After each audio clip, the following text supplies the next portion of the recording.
Bonjour, donc nous allons reprendre aujourd'hui l'étude de la sénescence et voir en particulier comment celle-ci se place dans le contexte du vieillissement. Donc comme rappel et introduction, rappel de nos derniers cours, donc vous vous souvenez qu'une cellule sénescente, c'est une cellule normale qui a été soumise à un certain nombre de stress et elle va répondre par ces stress, par un certain nombre de réponses. En particulier, elle va s'arrêter de proliférer et elle va également induire une sécrétion d'un certain nombre de protéines, parmi lesquelles on compte de nombreux facteurs de croissance, molécules de signalisation, cytokines et autres, qu'on appelle SASP, pour Senescence Associated Secretory Phenotype. Et cette diapositive veut résumer ce que nous avons vu dans les deux premiers cours, et en particulier montrer qu'au fond, les effets de la sénescence et ceux qui vont être indirectement induits par cette sécrétion protéique sont assez complexes et éventuellement antagonistes, puisque vous voyez que la disparition des cellules sénescentes va participer, et c'est un aspect important de la sénescence, à l'élimination de cellules présentant des activations violentes d'oncogènes, et donc c'est un mécanisme de suppression de tumeurs. Mais inversement, comme on le verra dans le dernier cours, la sécrétion de certains facteurs associés au SASP va induire la prolifération, va induire l'invasion et au fond va participer au cancer. Et c'est donc un thème assez général de ce cours, c'est que la sénescence, et c'est une des raisons pour lesquelles elle est tellement intéressante à étudier, et elle est l'objet actuellement de très nombreuses études, c'est que c'est un peu un mécanisme de yin et de yang, avec des facettes importantes et des facettes positives pour l'organisme et d'autres qui ne le sont pas. Donc on a mentionné l'antagonisme en ce qui concerne le cancer, mais il y en a d'autres. Par exemple, la sénescence, on va le voir, participe à la prévention et au blocage des mécanismes de fibrose, mais en même temps, elle peut participer par l'intermédiaire du SASP à l'inflammation chronique. Elle va participer au vieillissement, mais elle va également participer au développement normal, comme je vais vous le rappeler aujourd'hui, et elle va en particulier participer aux mécanismes de cicatrisation, et ces mécanismes de cicatrisation font partie de ceux qui ont été étudiés assez tôt. Bon, donc, des effets de la cellule sénescente et essentiellement de l'arrêt de prolifération qu'elle va présenter, et puis des effets extrêmement importants, et certains auteurs pensent qu'ils sont encore plus importants que l'arrêt de la prolifération de la cellule primaire, qui passent par cette sécrétion protéique, qui doit vraiment être vue comme un mécanisme de réponse au stress et d'adaptation à ce stress qui est provoqué par la sénescence. Alors, en ce qui concerne la SASP, donc le Senescence Associated Secretory Phenotype, eh bien, il y a une régulation qui est principalement, mais pas uniquement, transcriptionnelle, et nous avions vu dans le cours précédent qu'une partie de cette signalisation est assurée par le complexe NF-κB que vous voyez représenté ici, et qui va donc induire un certain nombre de ces gènes, les plus caricaturaux étant l'IL6, l'IL8, CCL2, etc. Il y a également une signalisation importante qui passe par la voie STAT, et cette voie STAT qui est activée entre autres par l'interféron, mais aussi par l'IL6, va induire des gènes qui sont d'ailleurs souvent des gènes chevauchants avec les gènes NF-κB. Et puis il y a d'autres voies de signalisation qui ont été découvertes et dont nous avons brièvement parlé l'an dernier, la voie Notch en particulier, qui va donc permettre l'activation du TGF-bêta, qui est un important médiateur de cette signalisation, la voie CBP-bêta. Et puis également, nous avions parlé rapidement de cette voie SIGA-STING qui est activée par la présence d'ADN libre dans le cytoplasme. Et évidemment, une cellule reconnaît, comme vous le savez, de l'ADN cytoplasmique comme un signal de stress. C'est particulièrement un signal d'infection virale, mais pas seulement. Et ceci peut survenir dans les phases tardives de la sénescence, en particulier avec la libération dans le cytoplasme de fragments d'ADN provenant du noyau. Alors, parmi les autres voies d'induction de la sénescence, il a été décrit il y a quelques années. Vous voyez que toute cette littérature est une littérature assez récente qui traduit l'extrême intérêt qu'il y a en ce moment pour cette problématique, une signalisation d'origine mitochondriale. Et ceci a été démontré par le groupe de Judith Campisi, en particulier en étudiant une protéine qui s'appelle SIRT3, qui est une désacétylase présente dans la mitochondrie. Et vous voyez que l'extinction de l'expression de cette protéine par des techniques de shRNA, eh bien, l'excision de l'expression de SIRT3 va provoquer les deux grands effets de la sénescence, avec d'une part un arrêt complet de l'incorporation d'ADN, qui est représenté ici par la désoxyuridine, vous voyez, qui s'effondre complètement, et inversement, une induction majeure de l'expression de cette enzyme particulière, la SA-bêta-galactosidase, qui est un des marqueurs qui a été très précocement décrit pour l'induction de cette sénescence. Et vous voyez ici, donc, sur des fibroblastes primaires, des fibroblastes heureux qui n'ont pas été violentés. Vous voyez que s'ils ont été irradiés, ils deviennent bleus. C'est la sénescence normale en réponse à l'irradiation. Et si l'on éteint l'expression de SIRT3, eh bien, on va également avoir des fibroblastes tout bleus, traduisant le fait que ceux-ci sont sénescents. Donc vous allez me dire, au fond, qu'est-ce que ça a de très particulier? Eh bien, ce qui est intéressant et inattendu, eh bien, c'est que cette sénescence n'est pas du tout associée à l'expression de ces cytokines. Il n'y a pas d'expression de ce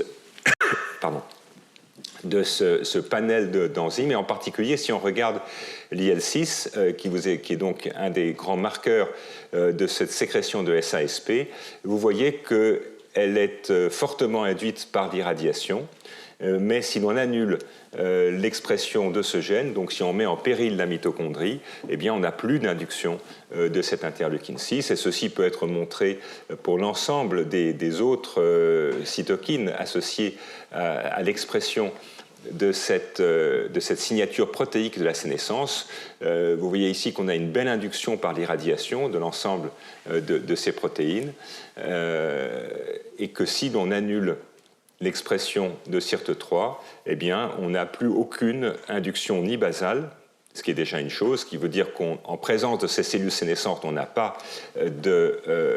d'induction de SASP, et encore plus important, après irradiation, on est même capable de bloquer la sécrétion de ces messagers, montrant donc qu'on a à la fois une sénescence particulière et puis aussi un contrôle profond de l'état de la mitochondrie sur cette signalisation SASP.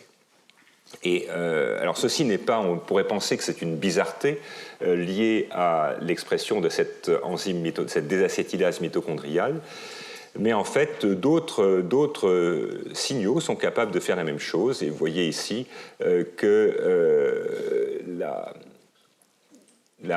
l'extinction de SIRT3 va être capable de bloquer d'autres types de sénescence, celle induite par le butyrate ou celle induite par la bléomycine.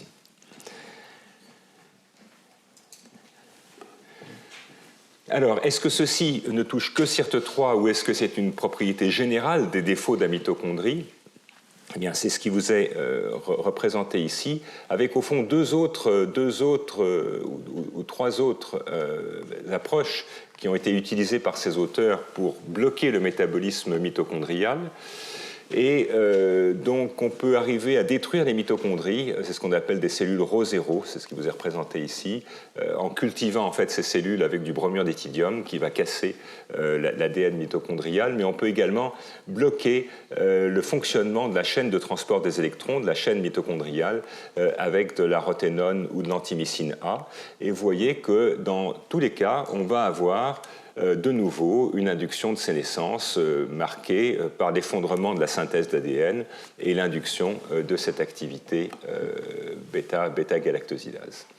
Et de manière tout à fait remarquable et similaire à ce que je vous ai montré dans la diapositive précédente, eh bien, la sécrétion d'interleukine 6, donc comme marqueur de cette réaction SASP, induite ici par l'irradiation, va être complètement bloquée par l'interférence avec la fonction de la mitochondrie, expliquant donc que cette induction de cette signature protéique dépend de l'intégrité du métabolisme mitochondrial. Et sans entrer plus dans les détails, ces anomalies mitochondriales peuvent être en fait complémentées par un métabolite central qui est le pyruvate et qui va rétablir l'état énergétique de la cellule. Et vous voyez que ici, si l'on rétablit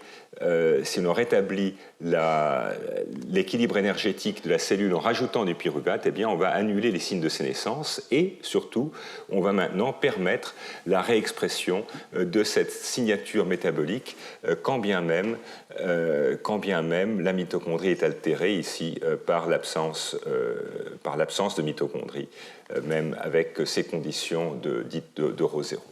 Et donc, ceci démontre que l'apparition de cette signature protéique SASP tellement importante dans la signalisation physiologique de la sénescence nécessite un équilibre métabolique qui ici peut être apporté par le pyruvate. Et des données que je ne vais pas vous montrer montrent en fait que, de manière assez paradoxale, c'est l'activation de P53 qui est responsable directement de l'inhibition de la voie NF-κB dans cette situation. Et donc ce désordre métabolique, par l'intermédiaire de senseurs de l'équilibre métabolique de la cellule comme la voie AMP kinase, va permettre une activation de P53 qui va bloquer la voie NF-κB, qui va bloquer également cette signature protéique. Donc ceci peut être résumé au fond comme ceci,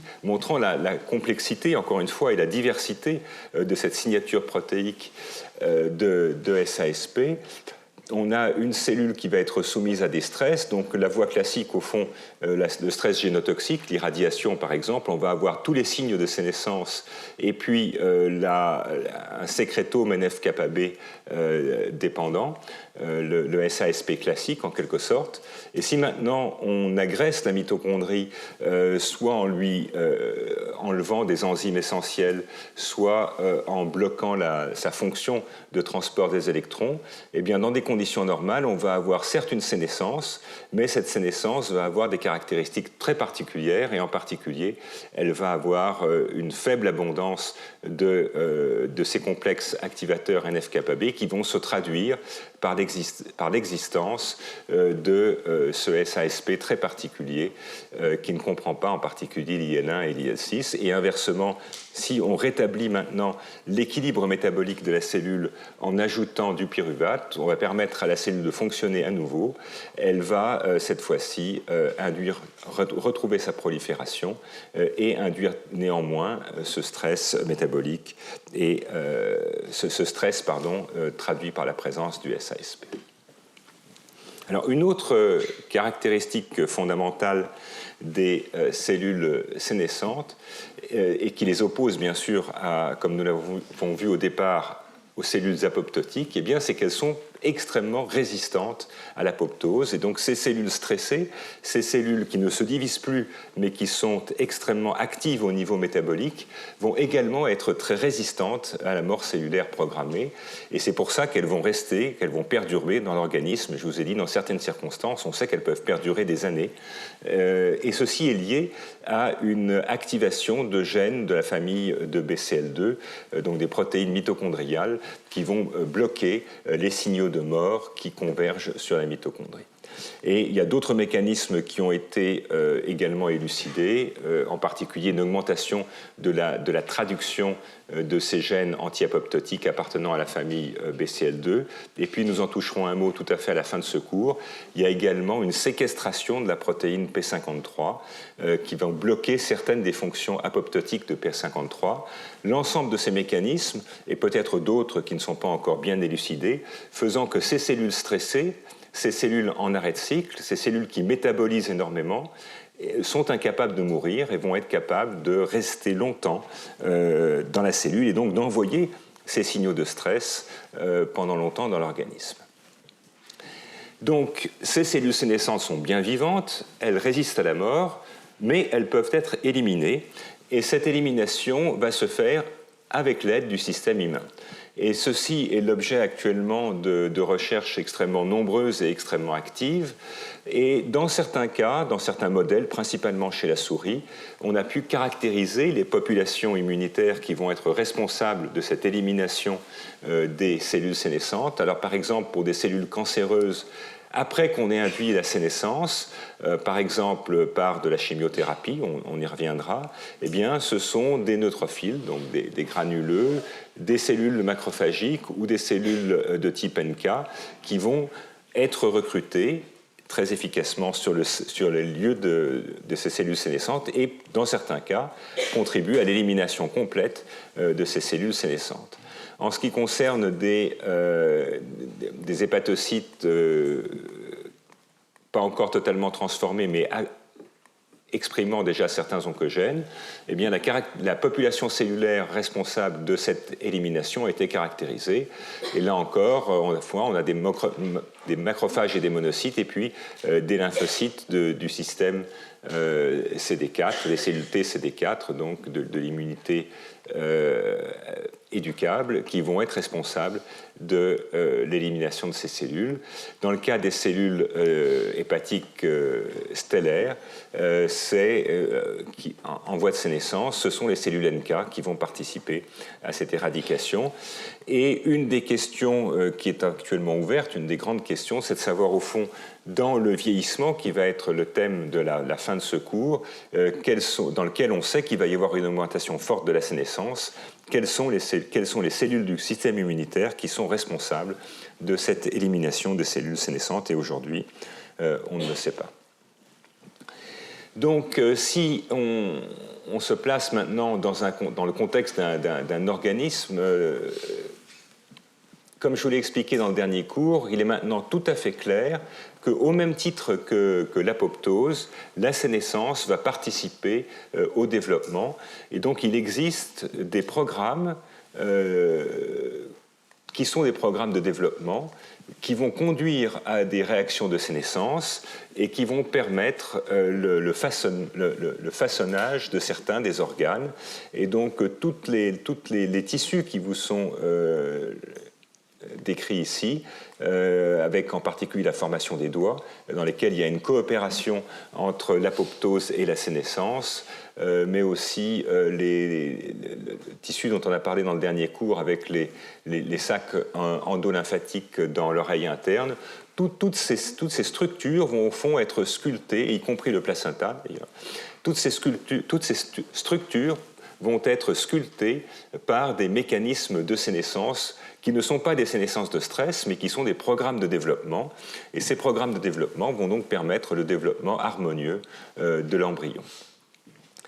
Et ceci a conduit certains auteurs à dire qu'au fond, la sénescence est un mécanisme normal de remodelage tissulaire qui peut être du remodelage tissulaire en réponse au stress dans les premières situations qui aient été étudiées, en particulier la sénescence réplicative, qui a été le premier modèle étudié historiquement, mais qui est également peut-être programmée génétiquement et dans le cadre du développement. Et après, une fois que l'embryon est développé, donc chez des organismes adultes, eh bien, il va avoir une deuxième fonction qui va être de limiter le développement des tumeurs par cette élimination rapide, cette induction d'arrêt de croissance de cellules ayant par malchance activé un oncogène et dans lesquelles donc, le développement du cancer va être bloqué par ces mécanismes de sénescence. Et vous vous rappelez qu'effectivement, les gènes clés qui sont impliqués dans le contrôle de la sénescence sont aussi des gènes qui sont impliqués comme anti-oncogènes, des gènes suppresseurs de tumeurs, au premier rang desquels, bien sûr, le locus P16, P19 et également P53 et RB. Et puis, ce qu'on va voir dans la suite de ce cours, c'est que ce mécanisme, au fond, il y a maintenant des preuves fortes qu'il va participer au vieillissement, il va moduler le vieillissement physiologique, et on va voir qu'il va le moduler finalement, là aussi, avec l'image du yin et du yang. Dans certains tissus, il va favoriser, accélérer le vieillissement, et dans d'autres tissus, au contraire, il va limiter l'emprise du vieillissement. Alors, comment a-t-on pu découvrir ceci? Eh bien, ça m'amène à vous parler d'une technique extrêmement élégante, qui est une technique qu'on appelle celle des gènes suicides, et qui est fondée sur cette méthodologie dans laquelle on va introduire dans une cellule un gène viral. C'est un gène du virus herpès qui s'appelle HSV, herpes simplex virus, et qui a un gène qui s'appelle la thymidine kinase. Et cette thymidine kinase virale va pouvoir activer une prodrogue qui s'appelle le ganciclovir. Donc, le ganciclovir, c'est un analogue de nucléotide. Dans l'état normal des choses, eh bien, il est inactif, il ne fait rien sur une cellule qui n'exprime pas l'enzyme virale. Mais cette enzyme virale, cette thymidine kinase virale, va permettre de transformer cette prodrogue inactive en une drogue active. Et cette drogue active va pouvoir ensuite s'incorporer dans l'ADN. Et elle va bloquer en fait l'élongation de l'ADN. Elle va être toxique. Et donc, elle va permettre au fond, en incorporant ce nucléotide anormal dans l'ADN, d'induire très rapidement une apoptose par mise en route des mécanismes normaux. Quand une cellule n'est plus capable de synthétiser son ADN, ou quand son ADN est cassé, eh bien, elle va répondre en fait en induisant de l'apoptose. Et donc ça, c'est un mécanisme assez classique qui permet au fond d'induire de la mort de manière dépendante de la présence d'un gène et de la présence de cette prodrogue. Alors, comment est-ce que ceci a été mis à profit pour étudier l'impact les mécanismes de la sénescence? Eh bien, par une construction, donc une souris génétiquement modifiée, particulièrement astucieuse, dans laquelle, en fait, au sein du gène P16, on va introduire dans le gène P16 une cassette avec des gènes étrangers. Et donc dans ces gènes étrangers, on va avoir le gène de la luciférase qui est représenté ici en bleu. Et ceci va permettre de mesurer directement sur l'organisme vivant, sur la souris, de visualiser chez la souris vivante, encore une fois, l'expression de ce gène P16. Ensuite, on a un marqueur qui est un membre de la famille des GFP, qui s'appelle RFP, qui va permettre de trier ces cellules et de les voir au niveau individuel. Et ensuite, enfin, on exprime toujours ce gène viral, ce gène de la thymidine kinase virale. Et donc, cette construction très astucieuse, vous vous rappelez que je vous ai expliqué que l'expression de P16 était probablement, au moins chez la souris, un des meilleurs signes de la sénescence. Le problème, c'est qu'on est très dépourvu, il n'y a pas de bons anticorps, et donc on ne peut pas arriver à faire de quantification très précise de cette expression de P16 in vivo ou ex vivo. Et donc cette astuce de génie génétique qui consiste à introduire au sein du gène P16 ces trois marqueurs va permettre non seulement in vivo de visualiser les cellules sénescentes, mais surtout il va permettre de les détruire, et de les détruire de manière extrêmement spécifique et de manière conditionnelle à l'administration d'un médicament.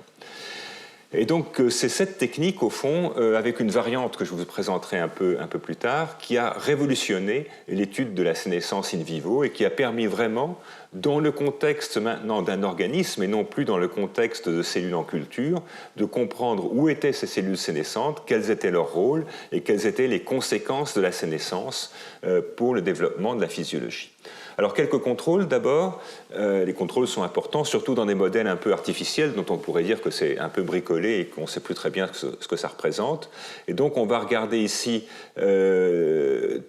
toute une série de marqueurs dont on a parlé précédemment, ce gène P16 lui-même, P21, l'IL6, et et puis l'expression de cette cassette, de ces trois gènes.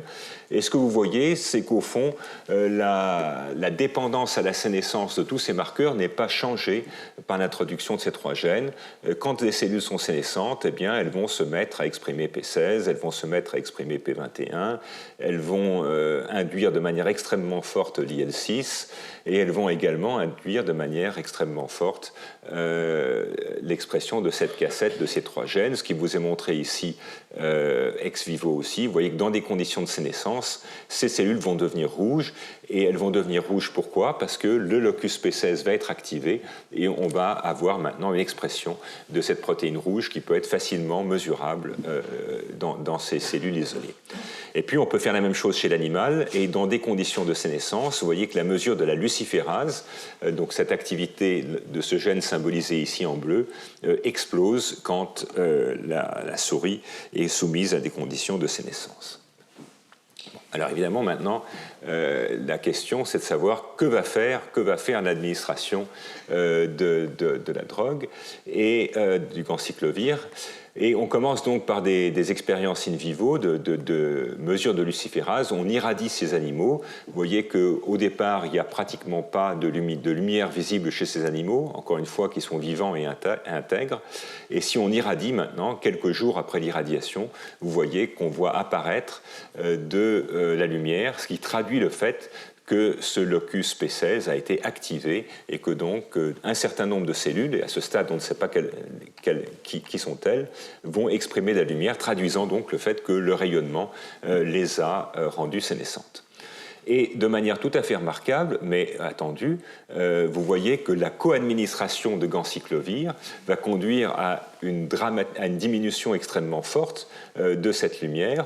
Pourquoi? Eh bien parce que ces cellules qui sont devenues sénescentes, qui induisent donc l'expression du gène de la thymidine kinase de l'herpès, en présence de ganciclovir, elles vont être empoisonnées et elles vont mourir, et elles vont donc disparaître. Donc ça, c'est en quelque sorte le témoin positif montrant que cette souris qui a été développée grâce à 2 ans de travail répond bien à ce qu'on lui demande de faire. Alors ensuite, on fait d'autres contrôles. On va regarder, donc, après irradiation, maintenant au niveau de cellules individuelles, l'expression de marqueurs de sénescence. Donc dans ces marqueurs classiques, on va avoir bien sûr P16, on va avoir l'IL6, et puis on va avoir des métalloprotéases, et puis ce gène de la RFP, dont vous vous rappelez que le gène a été introduit dans la cassette, et dans tous les cas, vous voyez qu'en réponse à une irradiation, on a une très forte induction de l'expression de ces gènes, et si on ajoute du ganciclovir, on retombe dans des valeurs normales. Ceci, encore une fois, traduit le fait que le ganciclovir a tué de manière sélective les cellules sénescentes. Alors, donc ça, c'est très bien. Et maintenant, qu'est-ce qui se passe si on fait vieillir ces souris? Eh bien, ce que l'on voit, c'est qu'on va avoir, là aussi, de mémoire, c'est du tissu gras, dans ces adipocites, on va avoir, vous voyez, un marquage bleu, la SA-bêta-galactosidase qui apparaît, donc traduisant le fait qu'on a bien dans ce tissu de la sénescence liée à l'âge.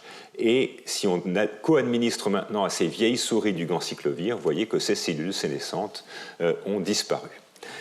Donc, ce n'est pas ce travail-là qui a pu démontrer l'effet de ce traitement sur le vieillissement, on va y revenir, mais ce que ces auteurs ont voulu étudier, au fond, c'était dans un premier temps le rôle normal de la sénescence. Et ils ont fait ça avec une approche toute simple, qui est la cicatrisation normale.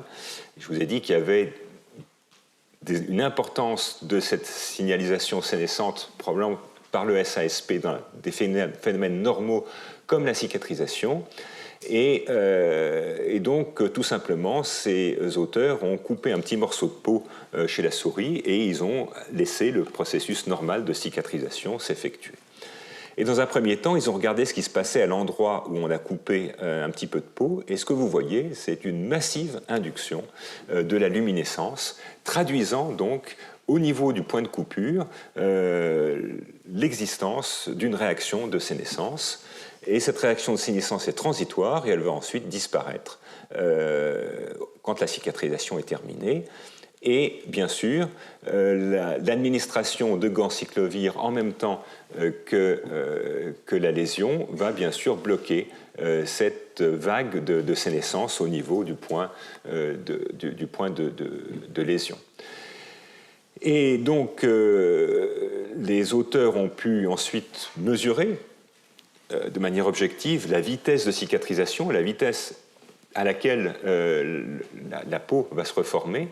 Et ce que l'on voit de manière extrêmement claire, c'est que l'administration de ganciclovir va retarder la fermeture de cette lésion, démontrant donc que la présence de cellules sénescentes va, probablement par la sécrétion de facteurs de croissance, permettre la cicatrisation normale de ces tissus, et que donc, dans la ligne de ce que je vous ai dit précédemment, la résistance à ce stress, au fond, que représente une incision cutanée, va faire appel à des mécanismes de sénescence qui vont permettre donc l'accélération de la cicatrisation. Et dans ce cas-là, je ne vais pas rentrer dans les détails, mais le facteur clé sécrété par les cellules sénescentes a été identifié, et c'est le facteur le PDGF-alpha, donc facteur de croissance plaquettaire, qui est une molécule bien connue, un facteur de croissance bien connu, qui participe au trophisme cutané et qui est induit par le stress et induit en l'occurrence dans la sécrétion SASP normale. Ça, c'est une expérience extrêmement importante, donc, qui a fait sortir finalement la sénescence de cette atmosphère dans laquelle elle avait été enfermée, finalement, de ces cellules qui usent leur télomère. Vous vous rappelez les toutes premières, mon premier cours, l'usure télomérique, ces fibroblastes qui, à force d'être passés, n'en peuvent plus et finissent par s'arrêter de pousser. Donc, chose qui avait été quand même longtemps vécue par les biologistes cellulaires comme un artefact de culture. Là, on est dans la vraie vie, et on voit que dans la vraie vie, la présence de cellules sénescentes participe directement à la réparation de ces lésions.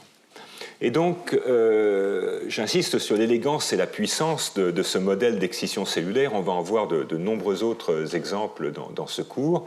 Et on a ici clairement un rôle bénéfique sur le remaniement tissulaire. Donc ça, c'est la partie yin, c'est la partie favorable, où on a une cellule sénescente induite donc par la coupure.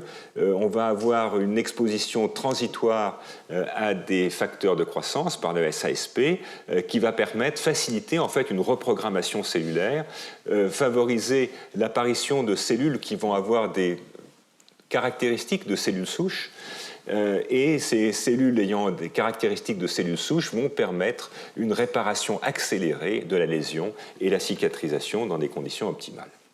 Et une des visions qu'on a aujourd'hui, c'est que dans beaucoup de circonstances, qu'elles soient normales ou qu'elles soient pathologiques, ces cellules sénescentes vont constituer de véritables niches qui vont sécréter des facteurs parmi cette sécrétion de SASP, qui vont induire de la reprogrammation cellulaire en progéniteur ou en cellules souches et participer donc à des mécanismes de réparation.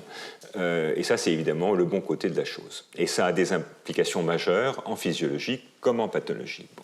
Alors après, ça c'est le bon cas de figure, et de temps en temps les choses sont moins favorables, et en particulier il est maintenant assez clair que si le processus de réparation et de cicatrisation ne se fait pas bien, s'il ne se fait pas normalement, à ce moment-là on va avoir une exposition chronique à ces facteurs de type SASP, et ces facteurs chroniques cette fois-ci ne vont pas simplement favoriser cette reprogrammation, mais en fait ils vont rendre sénescentes toutes les tumeurs du voisinage, toutes les cellules du voisinage, par ce mécanisme de propagation de sénescence dont on a parlé dans le cours précédent, traduisant le fait donc que de manière intrinsèque, certaines de ces cytokines présentes dans le SASP vont pouvoir induire elles-mêmes de la sénescence, et ceci va participer au vieillissement dans ces cas-là. Alors, je veux juste résumer à partir d'une revue récente que les étudiants qui sont intéressés dans le développement pourront consulter. Donc on sait que cette sécrétion protéique de type SASP va favoriser la reprogrammation cellulaire, c'est ce qu'on vient de voir, vers des cellules ayant des caractéristiques de cellules souches tissulaires, et ceci a été montré dans la peau, dans le foie, dans le cœur, dans le muscle. Et ce qui a également été montré, c'est que cette sécrétion par SASP peut même faciliter la reprogrammation vers des cellules de type IPS, donc des Induced Pluripotent Stem Cells, par les fameux facteurs de Yamanaka, qui vont permettre de transformer n'importe quelle cellule en un équivalent de cellules souches primordiales, de cellules toutes embryonnaires totipotentes. Et donc ce mécanisme est facilité par l'ensemble de cet environnement de facteurs de croissance par la présence de SASP. Mais inversement, et par des mécanismes qui cette fois-ci sont intrinsèques à la cellule sénescente elle-même, c'est que la sénescence cellulaire elle-même est un obstacle majeur à la formation de ces IPS. Et donc la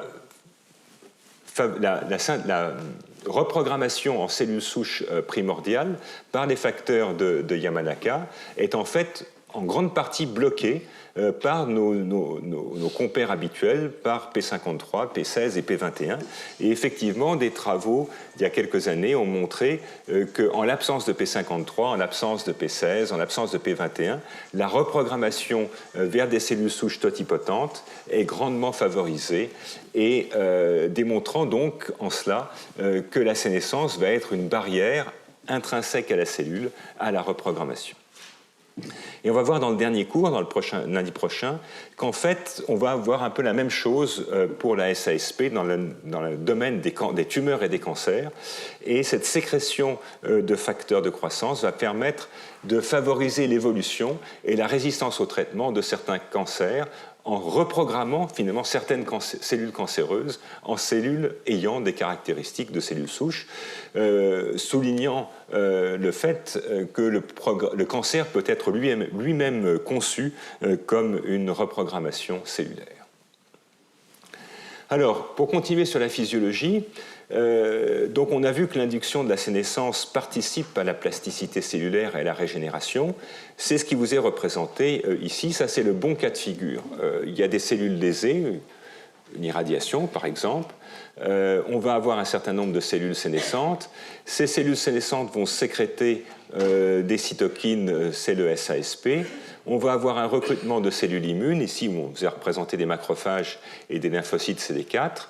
Ces cellules vont en fait nettoyer l'ensemble de ces cellules sénescentes. On va donc avoir ensuite un tissu qui est à trous et on va avoir une régénérescence normale. Ça, c'est le bon cas de figure. Et ceci a permis donc d'éliminer ces cellules qui avaient été lésées, par exemple, par le rayonnement. Donc ça, c'est quand tout va bien. Et puis, il y a des situations où tout ne va pas bien et qui vous sont représentées ici par ces trois blocages. Le premier blocage, c'est s'il y a vraiment trop de cellules sénescentes, cellules sénescentes, trop de cellules sénescentes ou trop de signal de type SASP. Là, la sénescence va envahir complètement le tissu et on ne va plus pouvoir recruter les effecteurs, on ne va plus pouvoir faire reproliférer les cellules normales et on va aller à ce moment-là vers des situations d'inflammation chronique. Et ces situations d'inflammation chronique vont faire qu'on va avoir maintenant une anomalie du fonctionnement du tissu qui peut même aller jusqu'à la fibrose. Et la fibrose fait partie des mécanismes de vieillissement pathologiques qui sont assez bien connus. Et effectivement, dans une série de situations pathologiques qu'on verra un peu plus tard, on verra que cette sénescence peut soit aller dans le bon sens et favoriser la régénérescence, soit si elle est trop forte ou dans certains tissus, on va pouvoir obtenir ces blocages qui vont au contraire accélérer les dysfonctionnements tissulaires par un excès de sénescence. Donc, dans cette deuxième partie du cours, maintenant, je voudrais vous parler du vieillissement et de ce qu'on a pu apprendre dans ces dernières années sur à la fois les mécanismes moléculaires du vieillissement et la contribution de la sénescence à ceci.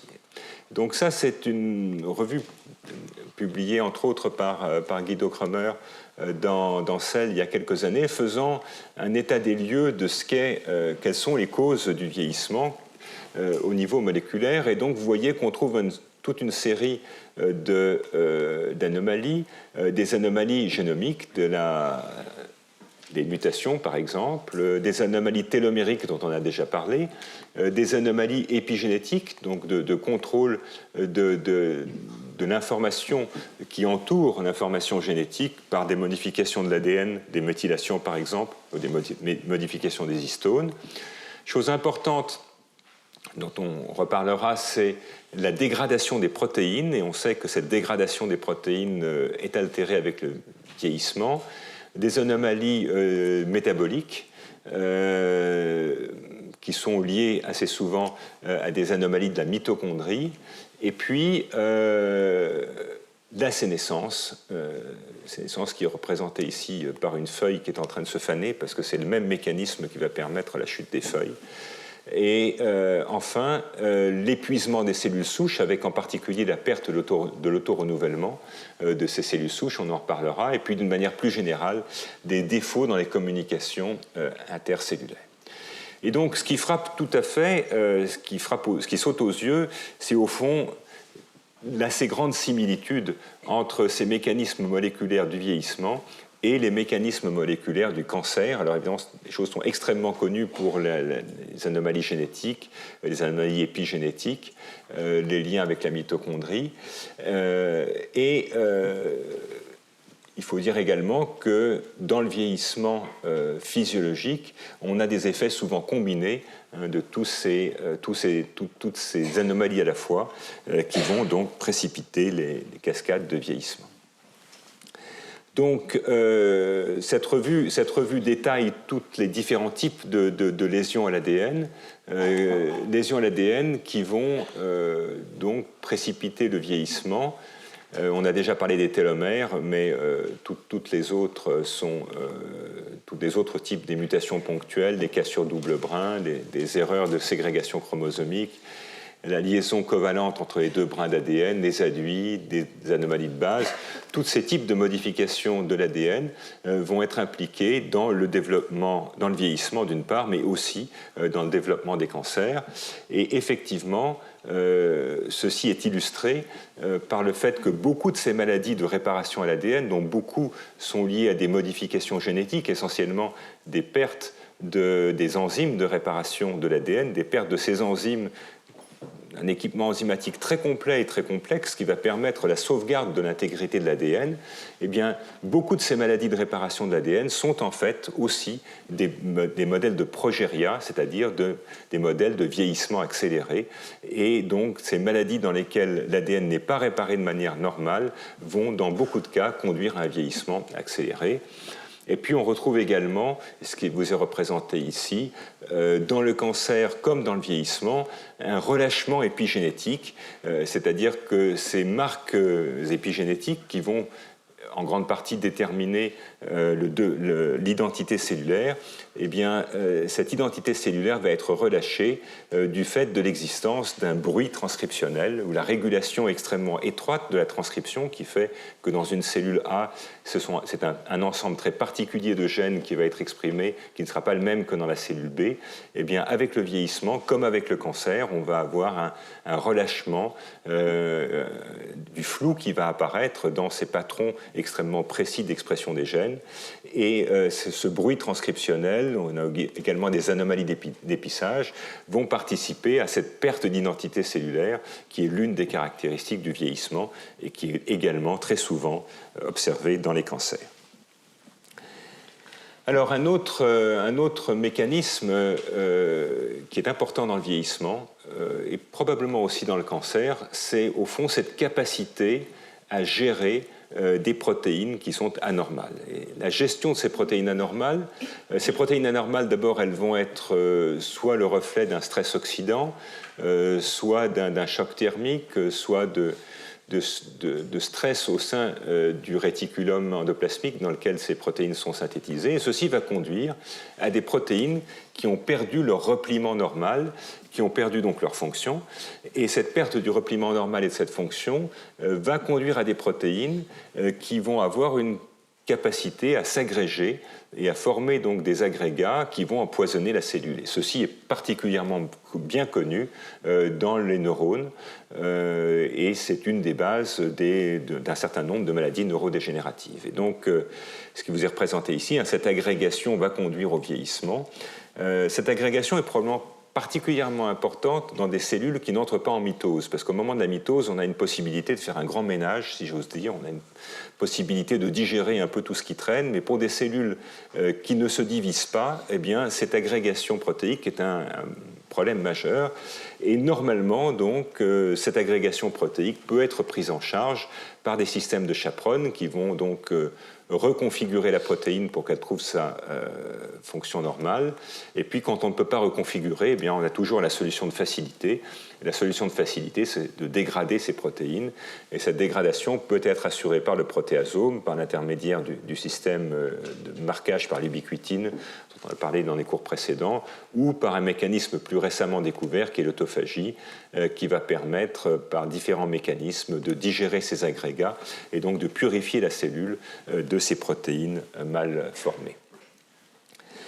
Je vais peut-être passer là-dessus. Et donc, la vision qu'on peut avoir aujourd'hui du vieillissement, et cette vision a pas mal évolué finalement depuis une vue un petit peu simpliste, qui était une vue au fond d'usure généralisée, vers aujourd'hui une vision qui est plus biologique et qui correspond à l'activation d'un certain nombre de circuits, d'un certain nombre de mécanismes. Et évidemment, ceci est extrêmement important parce que quand on a identifié les circuits, quand on a identifié les mécanismes, on peut imaginer avoir une action de prévention, voire une action curative, comme on le verra un peu plus tard dans le cours. Et donc, on distingue des anomalies primaires qui vont être à l'origine de ces stress cellulaires qui vont induire le vieillissement. Donc, on a parlé de l'instabilité génomique, l'accumulation des mutations, la lésion des télomères, ce glissement épigénétique avec cette perte d'identité cellulaire, avec la perte des marques épigénétiques qui vont assurer l'expression des bons gènes dans les bonnes cellules, et puis la perte de cette capacité à dégrader de manière efficace des protéines mal repliées. Et donc on va avoir pour ça des réactions de réponse à ces réactions de stress primaires. Évidemment, la sénescence fait partie de ces mécanismes extrêmement importants pour essayer de prendre en compte ces stress, mais également on va avoir comme conséquence des désordres fonctionnels à la mitochondrie avec les anomalies de perception de l'état métabolique des cellules. Et à la fin, on va avoir des conséquences qui vont être des conséquences fonctionnelles intégratives qui vont être finalement les effecteurs du vieillissement, l'une d'entre elles étant bien sûr la perte de l'autorenouvellement des cellules souches.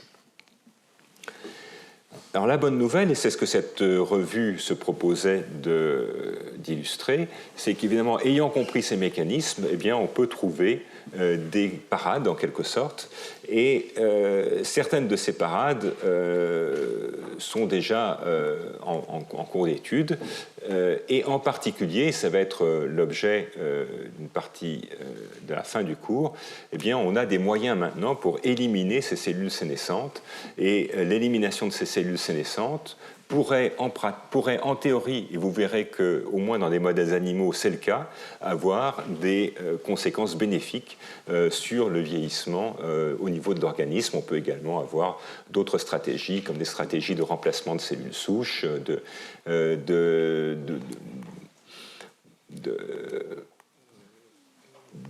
cellules de drogues anti-inflammatoires ou des facteurs de rejuvénation. L'élimination des cellules malades, la réactivation de la télomérase, on a parlé, il y a des modificateurs épigénétiques en grand nombre qui ont plutôt pour l'instant été étudiés dans le domaine du cancer, l'activation des systèmes protéolytiques ou des modificateurs de la fonction mitochondriale. Alors, si on revient maintenant donc à la sénescence, qu'est-ce que cette sénescence peut faire pour favoriser le vieillissement ?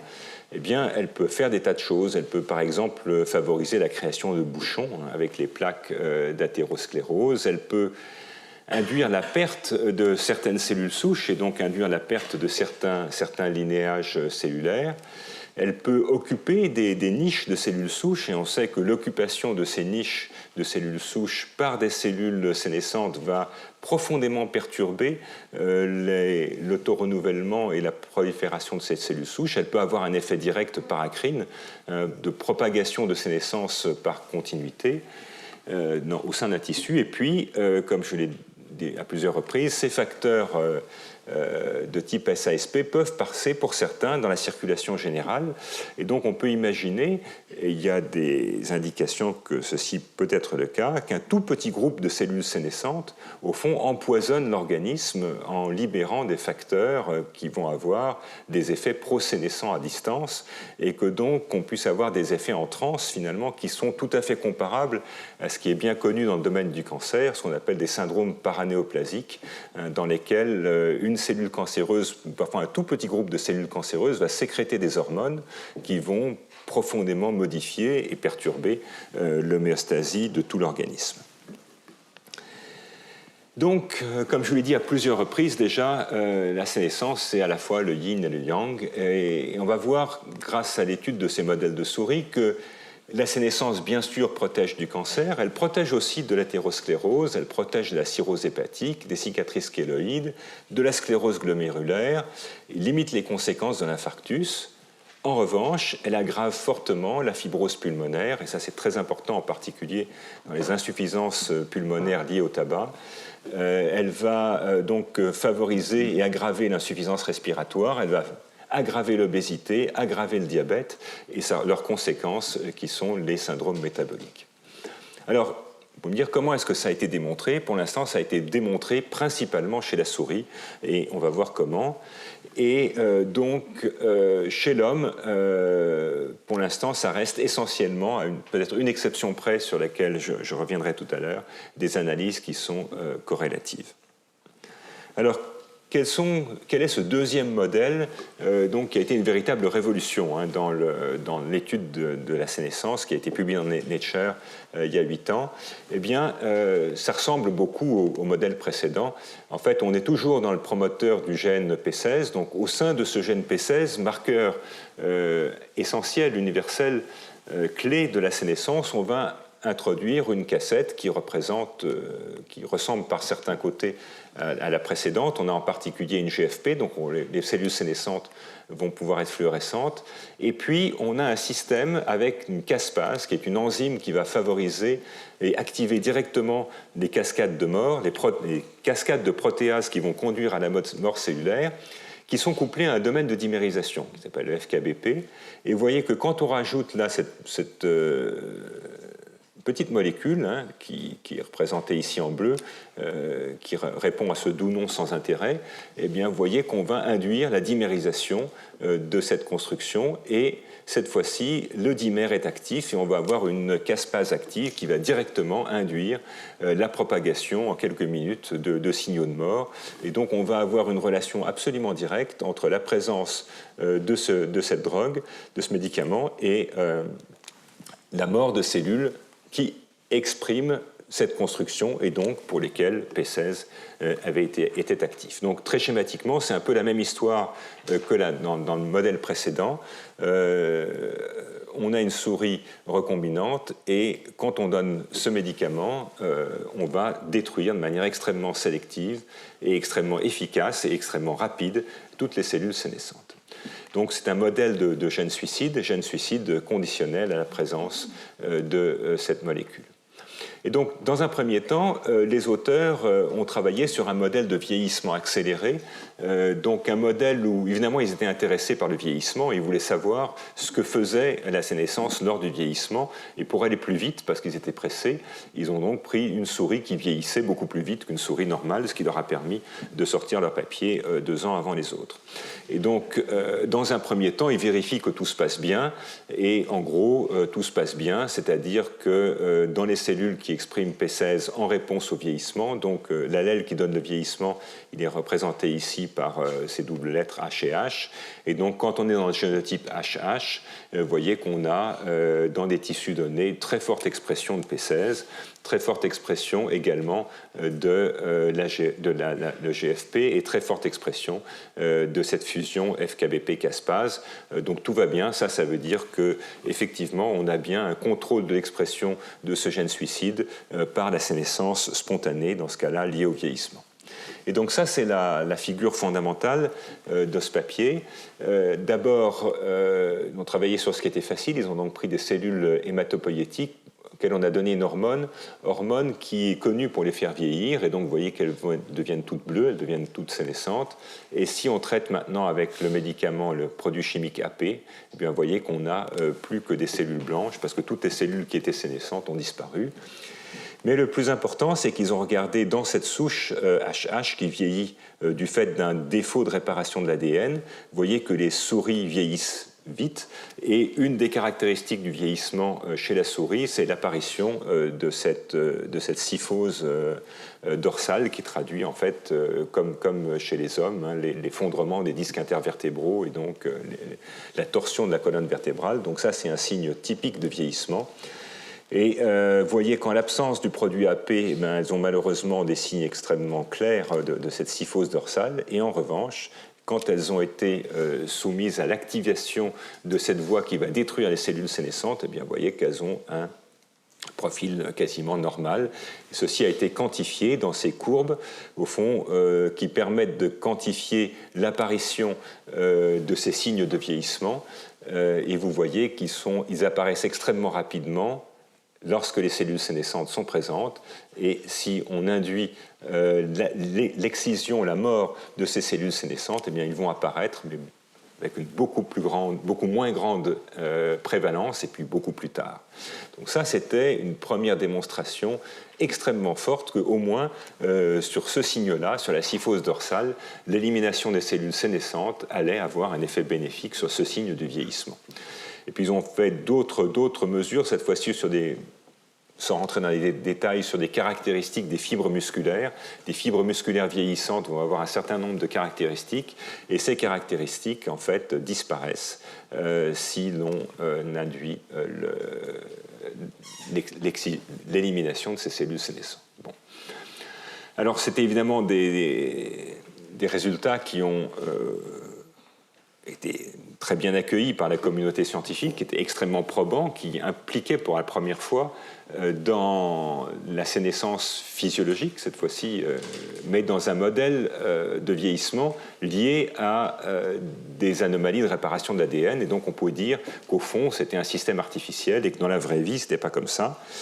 Et donc, quelques années, 5 ans plus tard, cette fois-ci, ces mêmes auteurs ont fait la même chose, mais cette fois-ci avec des souris qui avaient eu le temps de vraiment vieillir, qui étaient des souris normales, simplement on les a laissées vieillir le temps qu'il fallait.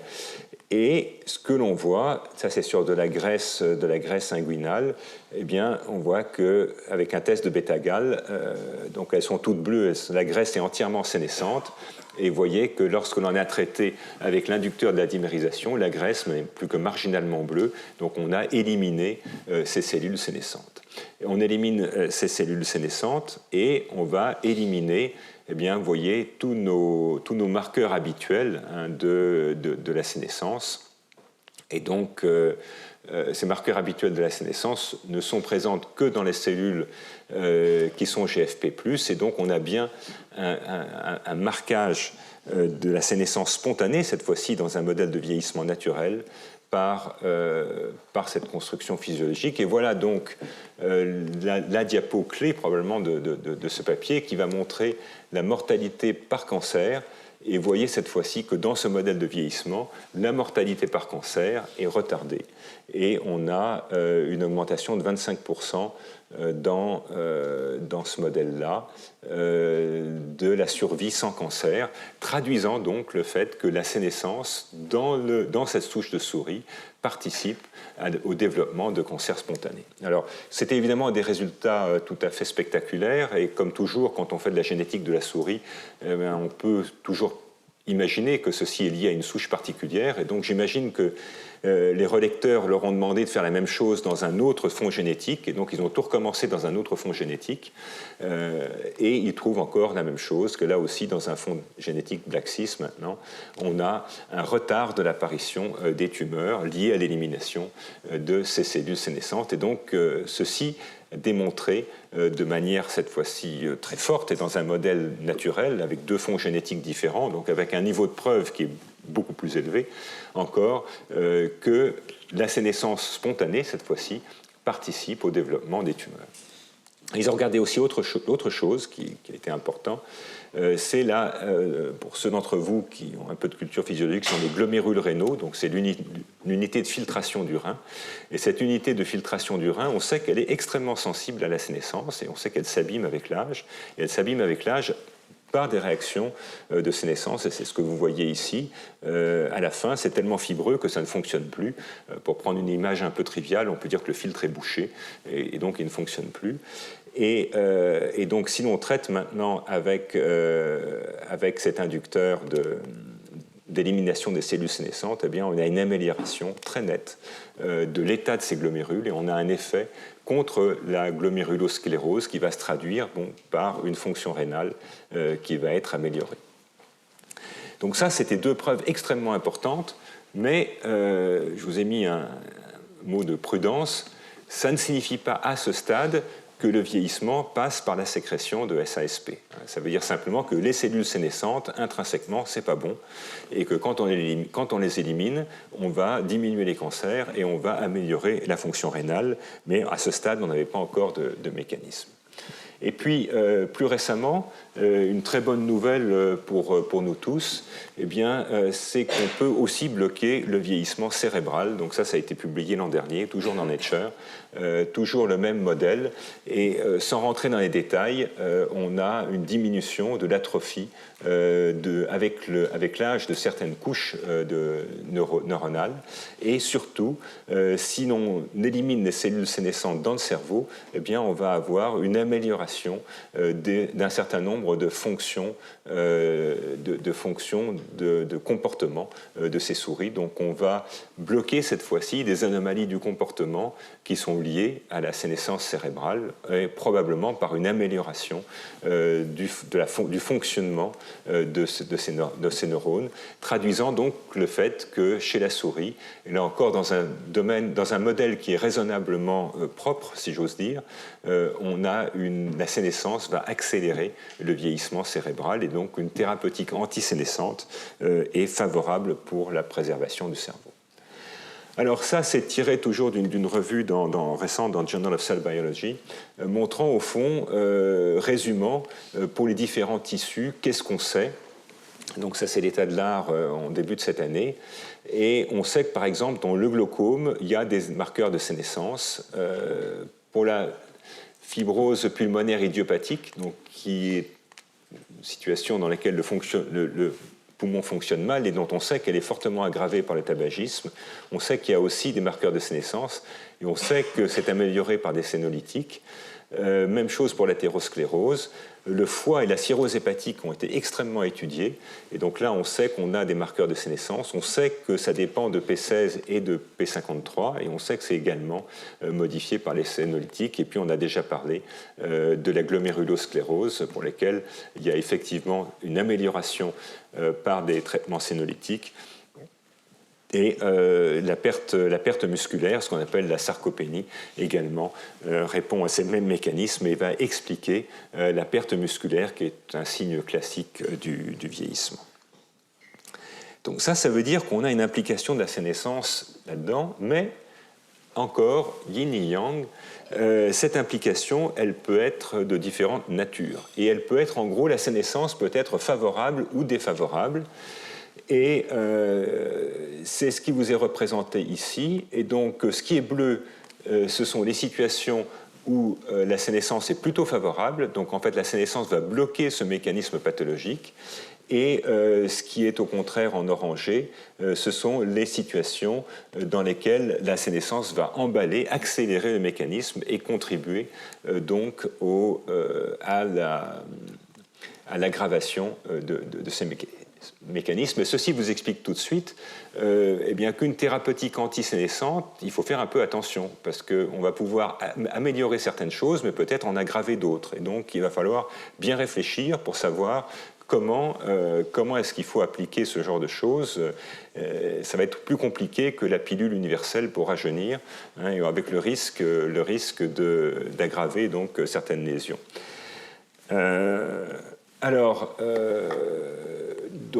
Toujours tiré d'une de ces revues, des situations pathologiques avec des mécanismes qui ont été identifiés. Donc, évidemment, la première maladie, c'est le cancer.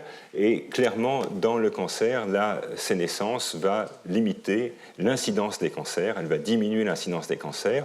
En revanche, et comme on le verra dans le cours prochain, quand le cancer est déjà là, la sénescence peut au contraire aggraver et participer à la progression du cancer. Dans la fibrose pulmonaire idiopathique, là, clairement, la sénescence joue un rôle négatif, elle va accélérer le processus, et les mécanismes moléculaires ont été en grande partie élucidés.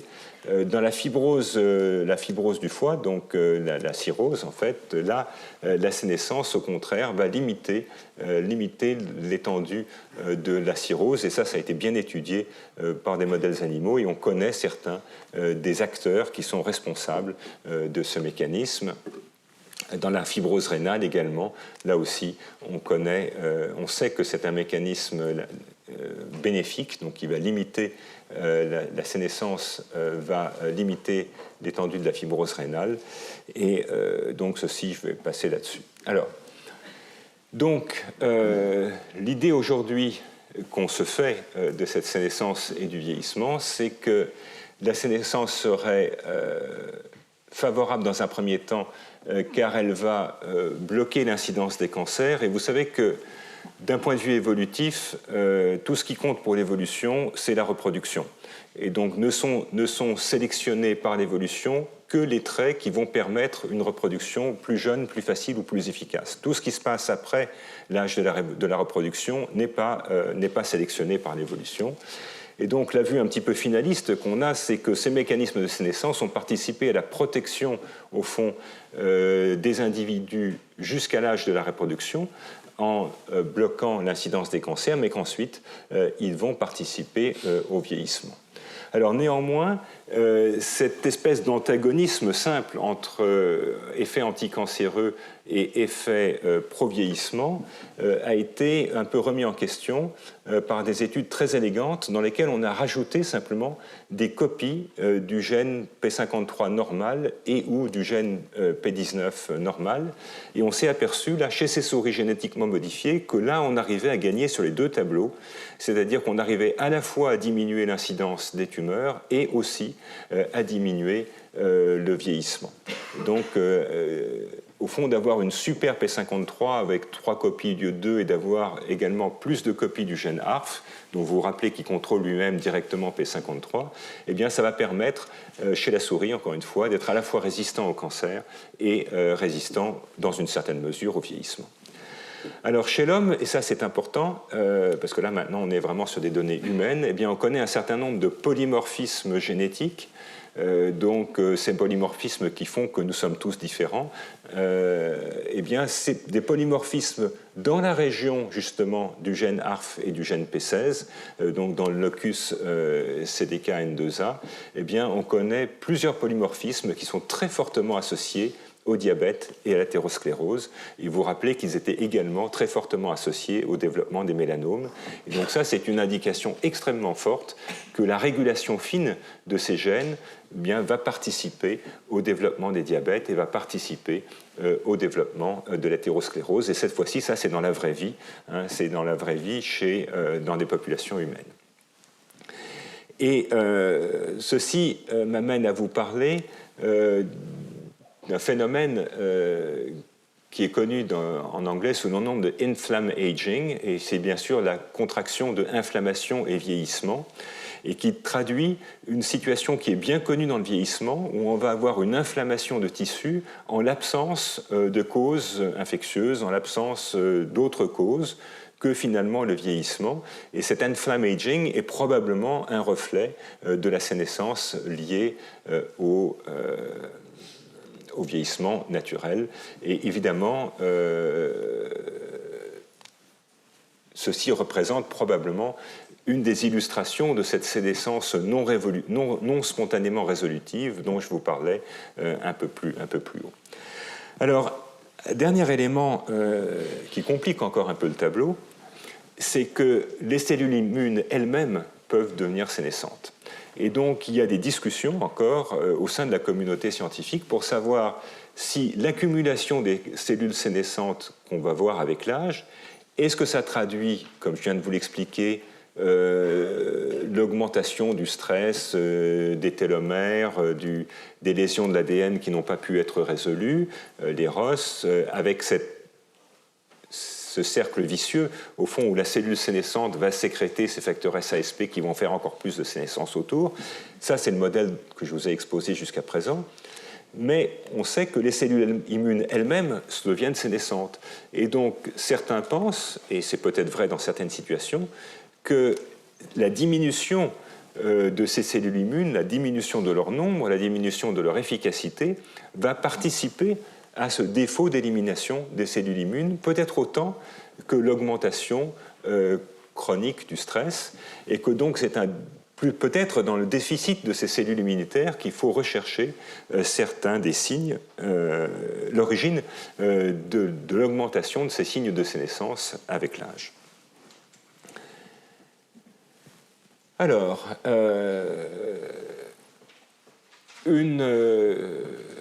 on rêverait tous, évidemment, surtout chez les biologistes, de pouvoir mesurer de manière objective le vieillissement. Et il serait évidemment extrêmement précieux d'avoir des mesures objectives du fait qu'un tissu, un individu, un organisme est vieux ou n'est pas vieux. Et donc, évidemment, P16 est un excellent marqueur pour ça. Alors, je vous ai dit qu'il était difficile de mesurer P16 chez la souris parce qu'on n'a pas de bons anticorps, mais chez l'homme, il y a de relativement bons anticorps. Et donc, on a pu faire toutes sortes d'études qui ont montré que dans un certain nombre de tissus, en particulier pour les lymphocytes T, pour les cellules bêta du pancréas, celles qui vont faire l'insuline, dans les cellules pulmonaires et également dans le globule rénal, il y allait avoir une assez forte augmentation de P16 avec l'âge. Donc on peut imaginer, vous avez bien sûr repéré que tous ces tissus-là, ce sont ceux qui vont être les cibles justement de ce vieillissement par sénescence. Et donc peut-être que ce vieillissement par sénescence est lié à cette accumulation de P16 avec l'âge. Bon, ça c'est du descriptif, évidemment, ça ne traduit pas, on ne peut pas en déduire des modifications de fonction. Et il y a une étude à cet égard qui a été particulièrement intéressante, qui est une situation clinique bien particulière, qui est celle des greffes rénales. Et donc dans la greffe rénale, on va avoir une biopsie du rein qu'on va greffer. Donc on va pouvoir, je vous ai dit en plus que le rein exprimait pas mal de P16, donc on va pouvoir avoir une mesure objective de savoir si ce rein qu'on a greffé, au fond, est-ce qu'il était biologiquement jeune ou est-ce qu'il était biologiquement déjà vieilli.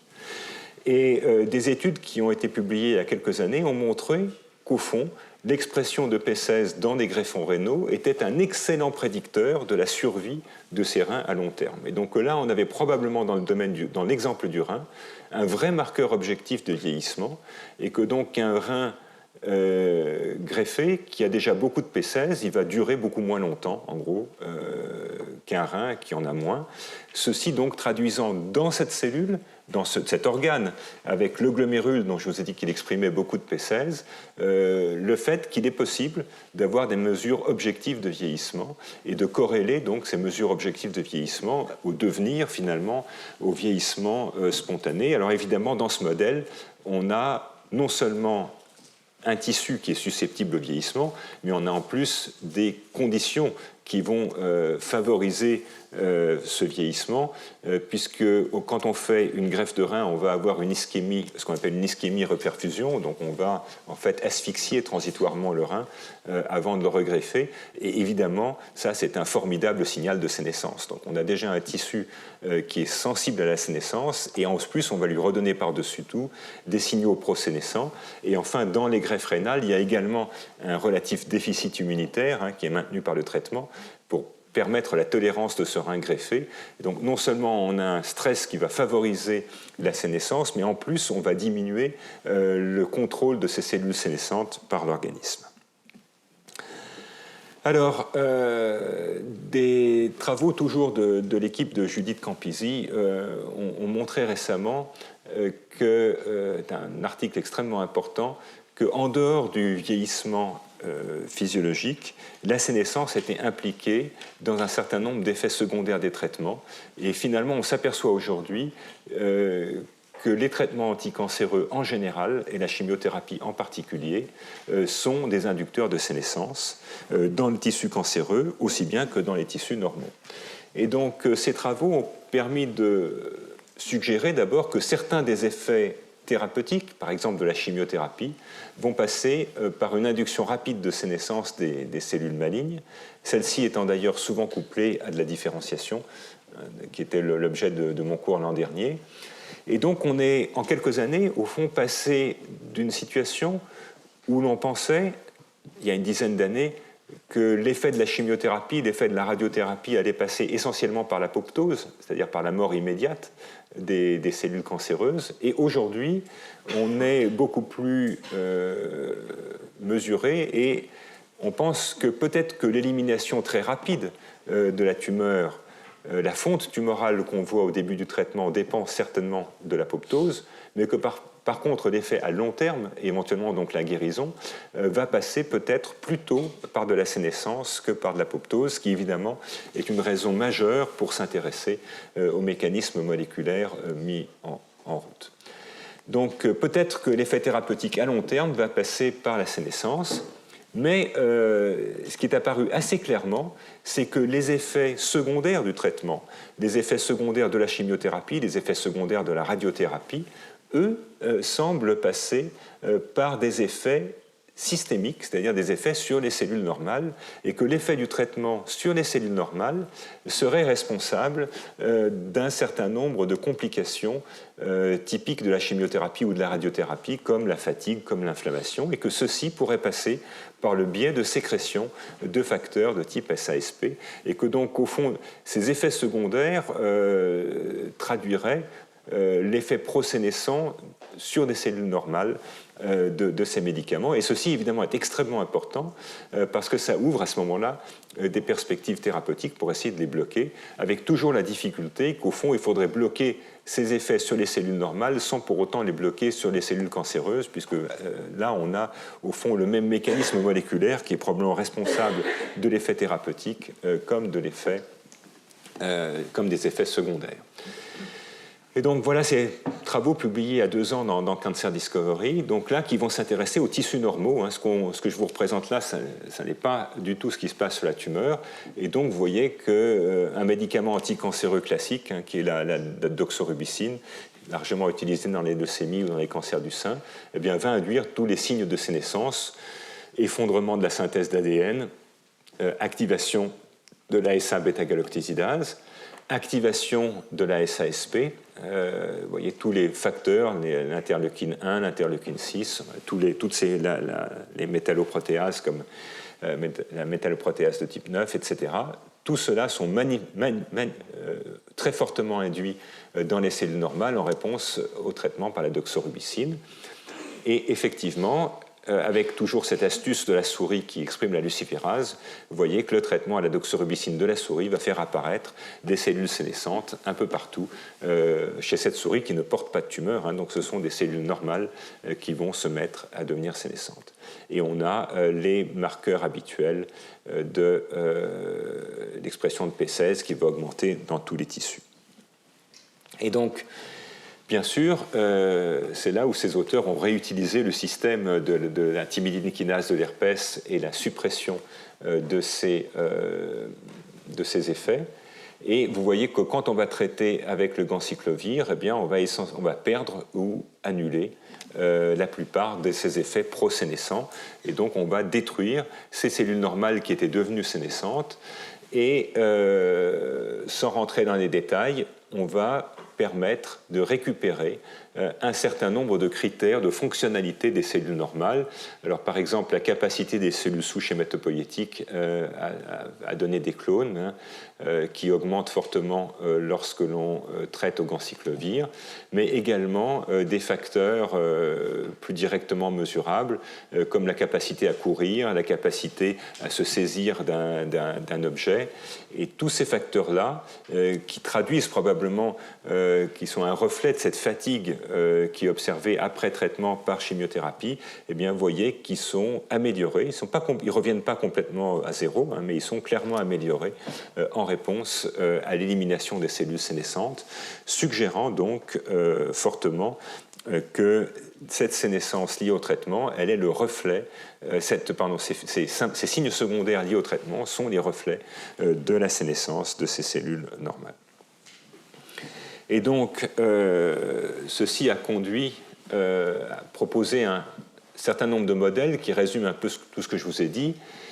Disons qu'au fond, on a de la sénescence normale qui va expliquer l'usure et la détérioration normale des tissus liés à l'âge. Ça, c'est la situation de tous les non-fumeurs de l'auditoire. Après, il y a des situations accélérées où on a une sénescence accélérée, par exemple par le tabac, qui va donner une sénescence importante dans les poumons, qui peut être à l'origine donc de ces fibroses et de ces insuffisances pulmonaires.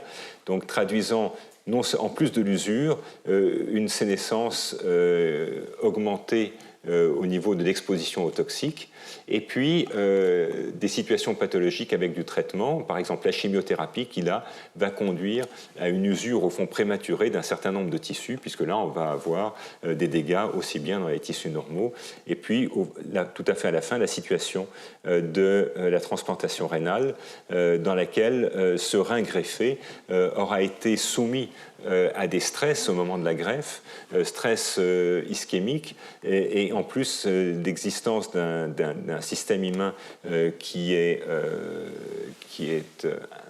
inactivé en partie pour permettre la tolérance de la greffe, et ceci va donc accélérer le processus d'usure et expliquer qu'un rein greffé va vieillir beaucoup plus vite qu'un rein normal et qu'éventuellement il faudra en regreffer un plus tard.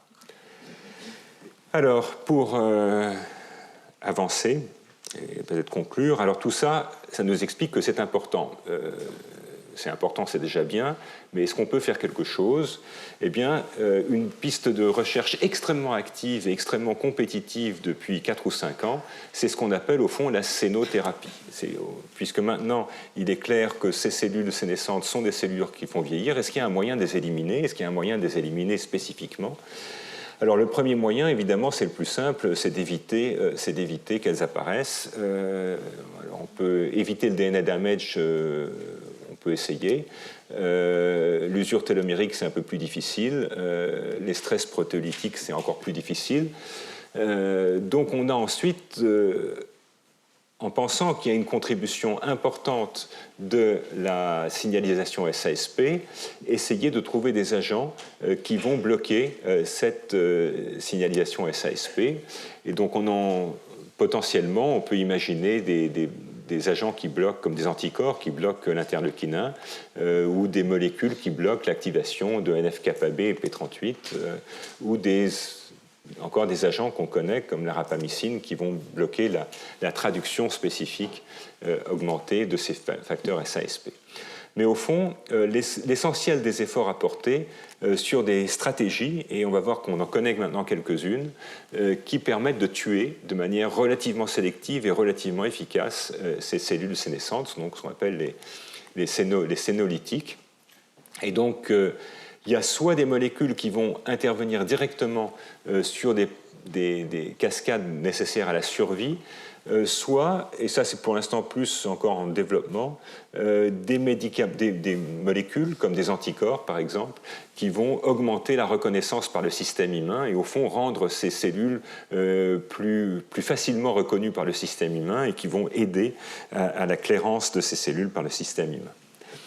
Et donc les deux dont j'ai choisi de vous parler, au fond, ce sont soit des molécules qui vont bloquer les signaux de survie. Vous vous rappelez que tout à l'heure, je vous ai expliqué que les membres de la famille BCL2, par le contrôle de la fonction mitochondriale, allaient bloquer en grande partie l'apoptose spontanée de ces cellules. Et donc, je vous ai dit que les cellules sénescentes étaient des cellules qui résistaient très bien. Et il se trouve qu'on est capable aujourd'hui, avec des médicaments, dont certains sont utilisés en clinique, pas pour le vieillissement, mais pour les cancers, on est capable de bloquer cette fonction et on s'est aperçu que là, on avait peut-être une vraie efficacité. Et puis, sur un niveau plus expérimental, on s'est aperçu que la protéine P53, dans des cellules très sénescentes, pouvait être séquestrée par une protéine qui s'appelle FOXO4. Et on est capable, au fond, au moins chez l'animal, de casser ces interactions entre P53 et FOXO4. Et chez l'animal, par des petits peptides, on a vu des effets thérapeutiques, enfin des effets anti-vieillissement qui sont tout à fait nets. Donc, une revue très récente d'un des papes des liens entre sénescence et vieillissement, celui qui a décrit l'un des modèles de gène suicide, Van der Sen, publié cette année dans Science, expliquant donc ce concept de sénolyse avec une cellule en train de sénescente qui libère ses facteurs SASP. Et au fond, deux grandes voies d'attaque. La première, c'est des médicaments qui sont capables de contrôler ces membres de la famille BCL2, donc qui vont contrôler la survie de la cellule. Et en interférant avec cette signalisation BCL2, on est capable d'induire la mort spontanée de ces cellules.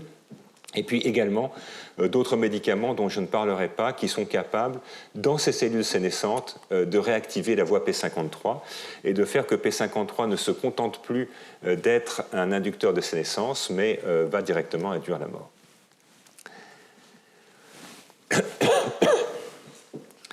Et une étude publiée dans Nature Medicine utilise un de ces inhibiteurs de la voie BCL2, qui s'appelle ici ABT. Et sans rentrer dans les détails, on montre qu'en réponse à une irradiation corporelle totale, donc en réponse à une irradiation par des rayons X qui vont donc provoquer une vague de sénescence, on peut, en induisant une semaine après cette irradiation, cet inhibiteur de BCL2 et donc en favorisant l'inhibition de ces cellules sénescentes, on peut avoir un gain sur la fonction des cellules souches hématopoïétiques. La fonction des cellules souches hématopoïétiques, elle va être démontrée par des greffes itératives, et par des greffes itératives, on va montrer qu'on a vraiment des cellules qui sont des cellules souches, qui sont capables de s'auto-renouveler et d'induire le développement d'une hématopoïèse normale chez des souris secondaires. Et vous voyez qu'après irradiation corporelle totale, un total body irradiation, la présence de cet inhibiteur de BCL2, qui vous est représenté ici en gris, va améliorer un certain nombre de paramètres hématopoïétiques, et en particulier augmenter le nombre de lymphocytes B ou T, et augmenter le nombre de cellules hématopoïétique totale, et en même temps il va diminuer le nombre de cellules myéloïdes, ce qui est l'augmentation du nombre de cellules myéloïdes étant une caractéristique classique du vieillissement des cellules hématopoïétiques. Donc ça c'était en réponse à un stress exogène, violent, une irradiation, mais ce que ces auteurs ont montré, et là encore sans rentrer dans les détails, c'est que même avec le vieillissement spontané, on allait pouvoir récupérer un meilleur trophisme des cellules hématopoïétiques après élimination des cellules sénescentes par interférence avec la voie BCL2. Et donc ceci soulève évidemment des espoirs importants parce que ça veut dire qu'on peut au fond arriver à rajeunir certaines cellules souches et avec des interventions qui seraient en principe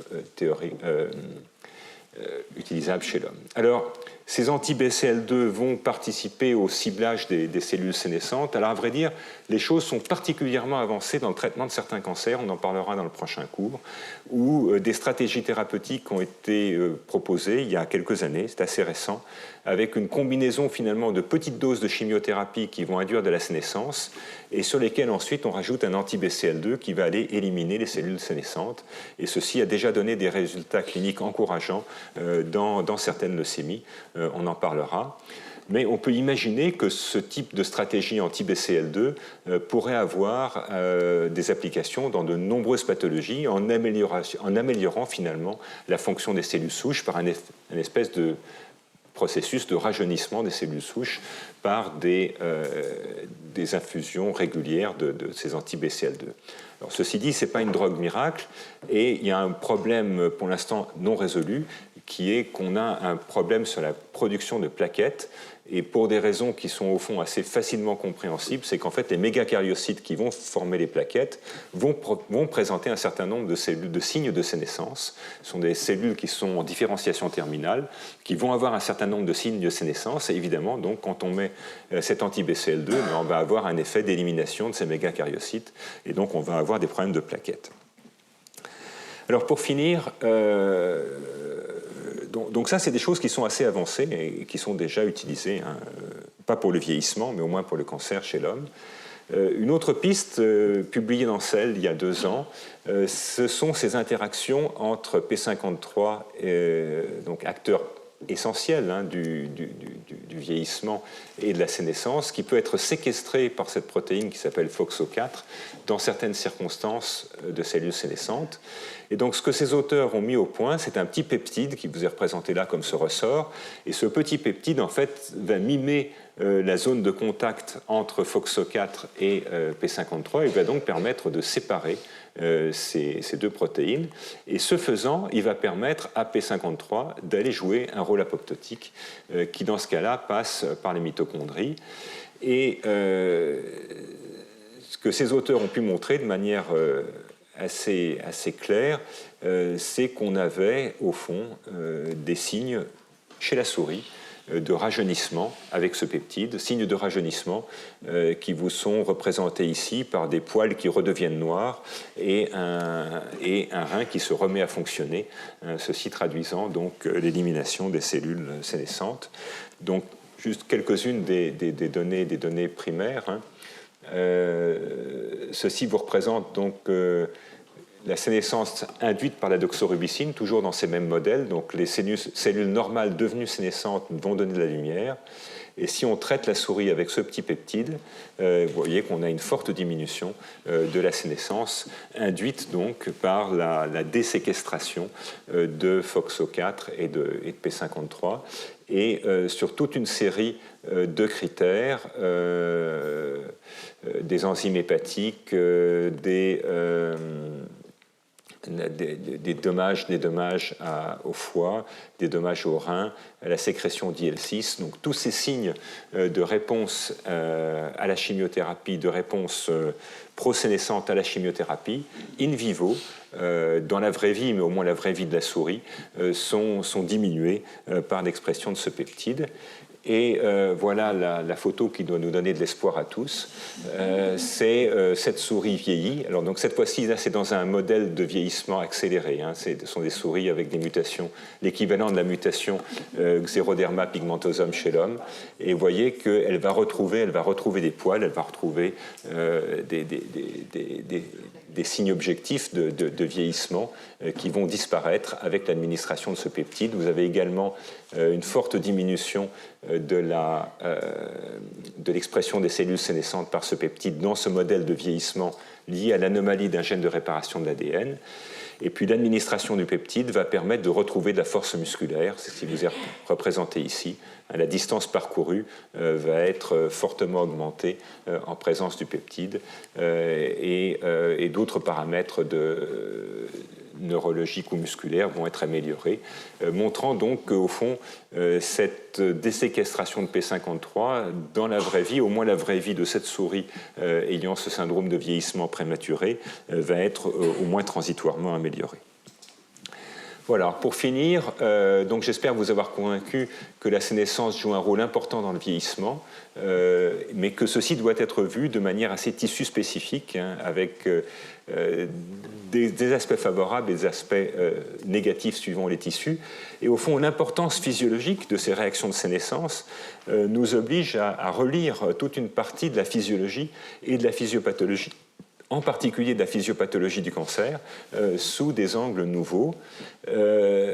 Il est clair que la plupart des choses in vivo, pour des raisons évidentes, ont été faites chez la souris et qu'à l'évidence, l'homme et la souris ne sont pas les mêmes. Donc il va falloir essayer d'obtenir des observations dans des situations humaines pour dire que ce qu'on a pu voir chez la souris s'applique. Et on peut imaginer que cette sénescence pourrait être ciblée par des médicaments avec des effets secondaires, effectivement.